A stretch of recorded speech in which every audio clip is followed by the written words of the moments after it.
Well, hello and welcome. I'm Misheard with Misheard Song Lyrics podcast. This is season 7, episode 357. The misheard lyric is, I took her out. It was a Friday night. I walk alone to get the feeling right. And the correct lyrics is actually, I took her out. It was a Friday night. I walk alone to get the feeling right.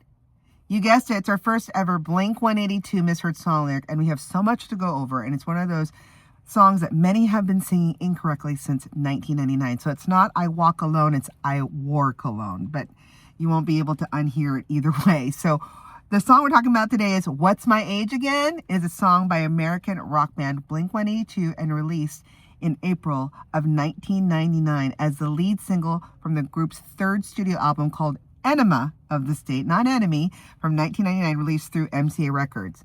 The song shares writing credits between the band's guitarist Tom DeLonge and bassist Mark Hoppus, but Hoppus was the primary composer of the song, and you'll see why in a second. It was part of the album Enema of the State, released 27 years ago on June 1st, 1999. I was a young 27-year-old. I know, time flies. And Enema of the State wasn't just Blink-182's first album.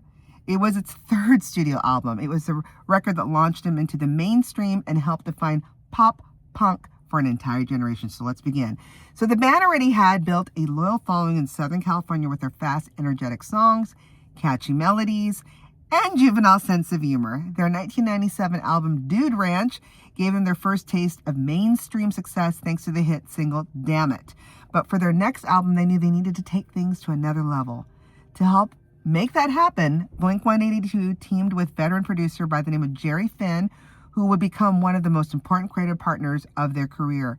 It was also the band's first album with drummer Travis Barker, whose incredible speed, precision, and creativity immediately pushed the band's musicianship forward.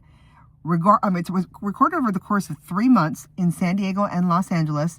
Enema of the State had a noticeably cleaner and more polished sound than Blink's earlier records.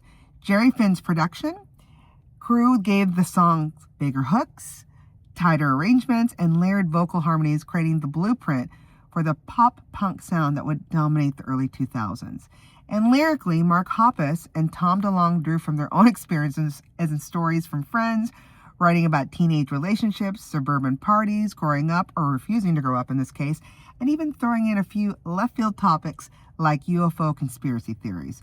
Even the album title reflected the band's sense of humor, using the pun Enema of the State instead of Enemy of the State. And of course, the cover, that iconic cover. It's featuring adult film actress Janine Lindemulder dressed as a nurse and becoming an iconic as the music itself. Put a pin on that cover because we'll talk about it and discuss it in a little bit, so let's not forget about that. And when the album was released, some longtime fans and critics felt that Blink-182 had become too polished and radio-friendly, but audiences didn't seem to mind. And Enema of the State became a massive commercial success, selling more than 15 million copies worldwide. That's when, at the time, you still had to go to a record store to buy the album, CD, or whatever at the time. And the album produced 3 huge singles. The one we're talking about today, What's My Age Again, All the Small Things, and Adam's Song, all of which became staples on MTV and rock radio. And then more than 25 years later, more like 27 years later, Enema of the State is still considered one of the defining albums of the pop-punk era, inspiring countless bands after and helping shape the sound of modern rock for years to come. So let's talk about the song's origin story. So one of it came together in a surprisingly single and simple way. So Mark Hoppus wrote the song while sitting on the floor of his kitchen, supposedly, playing guitar, and was actually trying to learn Green Day's song JAR. It's an acronym, remember that, but he couldn't quite nail the bass intro. Instead of giving up, he accidentally stumbled onto a completely new riff, and that became the foundation for What's My Age Again. Now, here's where the story takes an unexpected turn. And yes, we're about to go down a bit of a rabbit hole, and I love rabbit holes. So remember how Mark Hoppus said he came up with the riff for What's My Age Again while trying and failing to play Green Day's JR? First, let's listen to both riffs. Okay, so there is definitely a similarity there. Well, that made me wonder, what's the story behind Green Day's JAR song? Okay, so did more digging. JAR, which stands for Jason Andrew Relva, wasn't originally released as one of Green Day's studio albums. It was first appeared on a soundtrack for the 1995 coming-of-age film called Angus, even though it had actually been recorded during the Dookie sessions. The song carries a much heavier meaning than its upbeat sound might suggest. So bassist Mike Dirnt wrote in a memory of his childhood friend Jason Andrew Relba. There's the JAR, who died in 1992 at just 19 after injuries sustained in a car crash. And this really hits home for me because at that time I was 19, 20 as well, so same age as me. The song is both a tribute and a reflection in how fragile life can be, encouraging listeners to make the most of the time they have. And despite only appearing on a movie soundtrack at first, JAR became a surprising hit, and it climbed all the way to number 1 on Billboard's Modern Rock chart and eventually found a permanent home on Green Day's International Super Hits compilation. So if you have it, you'll know what I'm talking about. So in a strange twist of musical history, and this is how life happens, one of Blink-182's biggest songs exists because Mark Hoppus couldn't play a Green Day song perfectly that had been written as a heartfelt tribute to a lost friend. It's one of those unexpected connections that makes digging into music history so fun. So let's get back to the song, okay? At first, Hoppus saw it as nothing more than a crude joke song. But the more he played, it was more realized it had real potential. He later said the entire song came together in about 5 minutes. That's amazing. When he brought it to the band during rehearsals at the DML Studios in Escondido, California, everyone immediately connected with it. This was an important moment for Blink-182's drummer, Travis Barker, who had recently joined the band after replacing founding drummer Scott Rayner. And I didn't know that. I just assumed Travis Barker was always the original drummer. While the lyrics aren't strictly autobiographical, the theme certainly reflected Hoppus' life at the time. He later admitted that through his 20s, he was basically, quote-unquote, acting like a jackass teenager. Barker agreed, joking that Mark, quote-unquote, was a grown man but kept acting like a kid. The tension between growing older and refusing to fully grow up became one of Blink-182's defining themes. And as writer of music, Nitsu Abebe observed, many of the band's songs revolved around maturity, or more accurately, their lack of it, and the humor, awkwardness, and honesty that came with refusing to take adulthood too seriously. And that's probably why it was so popular, because a lot of many youths out there going through adulthood were probably grappling with the same problem. And believe it or not, What's My Age Again almost had a completely different name. This is another thing I was able to find. The band's original working title was going to be called Peter Pan Complex, a reference to the psychological idea of adults who never really grow up. It fit the song's theme perfectly, but there was one problem. The phrase never actually appears anywhere in the lyrics. MCA Records worried that listeners wouldn't understand the reference, and they were also not thrilled about using Peter Pan in the title since big old Disney owned the rights to the character, and the label didn't want any risk or any legal headaches. Very smart on their part. Instead, they suggested to Blink-182 using a lyric from the chorus, following the same strategy they'd used with Blink's earlier songs and singles like Damn It, Growing Up, and Josie, Everything's Gonna Be Fine. The band wasn't actually thrilled about the change, but after giving them almost complete creative freedom while making Enema of the State, Blink decided this wasn't the hill they're going to die on. And looking back, Mark Hoppus admitted the new title, What's My Age Again, actually fit the song better, so it actually worked out in this case. What's funny is while the record label immediately heard a massive hit, Tom DeLonge wasn't convinced at all. He later admitted, quote unquote, I didn't understand it because up to the point we hadn't had a big single. Hey. Fair. Well, they're about to. He had no idea around the corner was happening. Released as the lead single for Enema of the State in April 1999, like I said, What's My Age Again made its radio debut at the influential Los Angeles station KROQ, while the band was still putting the finishing touches of the album. The song quickly caught fire, as the young'uns say, was fire.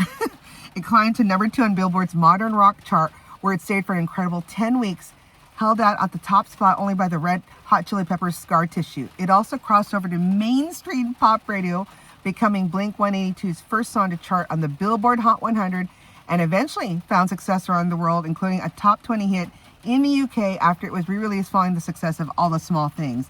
In hindsight, it's hard to imagine the song being called anything else. What's My Age Again didn't just become Blink-182's breakthrough single, it became one of the most defining anthems of pop punk.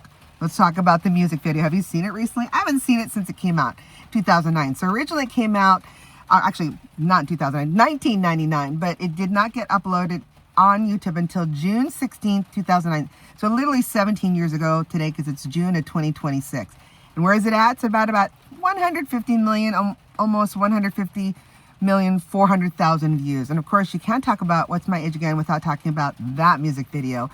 You know, the video where Blink 182 is sprinting naked through the streets of LA, casually running past shocked pedestrians, TV studios, pretty much anyone unlucky enough to be outside that day. The video was directed by Marco Ciego, who had actually known the band for years after watching them play tiny clubs long before they became superstars. That's a great connection. He understood their goofy, don't take yourself too seriously attitude, so when it came to pitch the idea, he leaned right into it. The inspiration came from a few different places.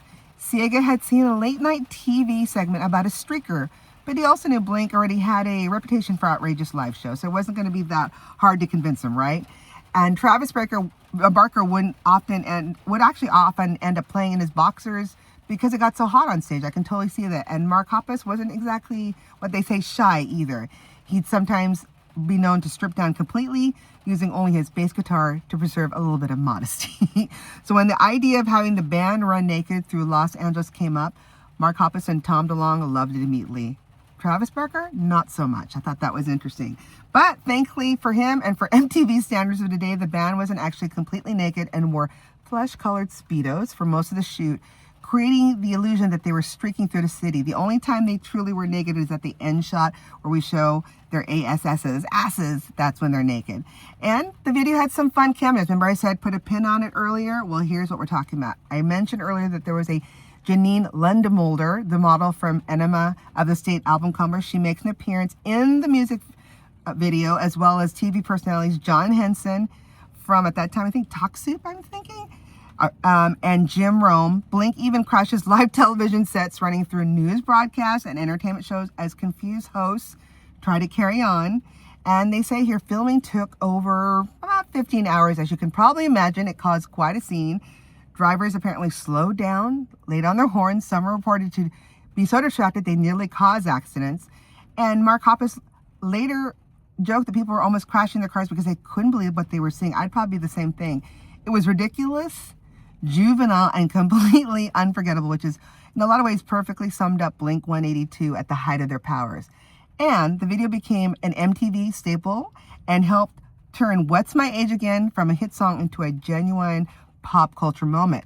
Now, I did more digging, and according to songfacts.com, quote unquote, in the video, the band members are naked and causing all kind of mischief. Adult film star Janine Lindemulder also appears, which got a lot of attention. Responding to a question about nudity in the clip, Mark Hoppus said, the scene with the butt shots we were running down the streets were actually the only real nude scenes. Like I said earlier, we wore skin-colored Speedos for most of the scenes, and when we were running, I realized how unattractive male genitals are. Everything dangling and such. I didn't think I could be embarrassed easily, but I really was. Now, while the nudity was concealed in comedic ways throughout the video, at the end of the video, it is uncensored, like I said. Also, on songfacts.com, it says, Janine Lindemulder also appeared on the Enema of the State album cover in a nurse uniform, very well known, like I said earlier. Since hooking up with Blink-182 for the video and album artwork, the porn actress had led a colorful life, and this is where it just gets another rabbit hole. In the early 2000s, remember her name rings in a bell? Well, she was married to West Coast Choppers founder Jesse James before he wed Sandra Bullock. We know how that also ended.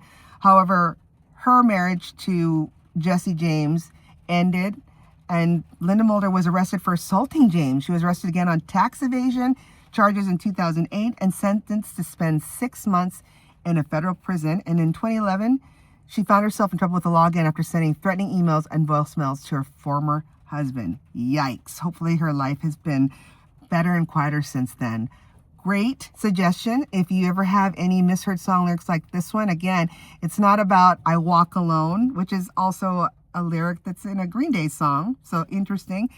I Wore Cologne is the correct lyric.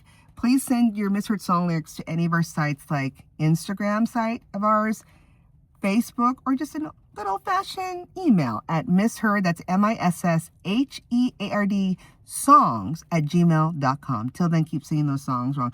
Bye.